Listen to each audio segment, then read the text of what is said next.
বিশ্বনবী পাগলের মতো একবার হাউজে কাউসারে যাবেন, একবার সিরাতে যাবেন, একবার পুলসিরাতের দিকে, একবার হাউজে কাউসারের দিকে পাগলের মতো দৌড়াতে থাকবেন।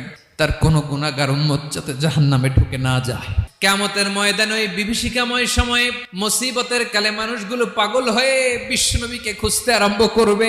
সবাই মিলে বিশ্বনবীর কাছে যেয়ে বলবে, ইয়া রাহমাতাল লিল আলামিন, দেখেন আমাদের কি অবস্থা, কি কঠিন বিপদে আমরা আছি, দাঁড়াতে পারি না, সূর্যের আলোতে ঘেমে হয়রান।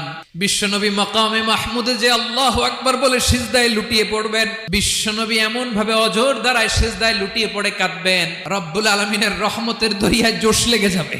রব্বুল আলামিন এই দৃশ্য থেকে সহ্য করতে পারবেন না। রব্বুল আলামিন বলবেন, ইয়া মুহাম্মদ ইরফা রাসাক, ও নবী আপনি মাথা তোলেন, আপনার কান্না আমি সহ্য করতে পারি না, আজকে আপনি যা চাবেন তাই দেব। ওয়াশফা তুশাফা, যার জন্য সুপারিশ করবেন তার সুপারিশ কবুল করে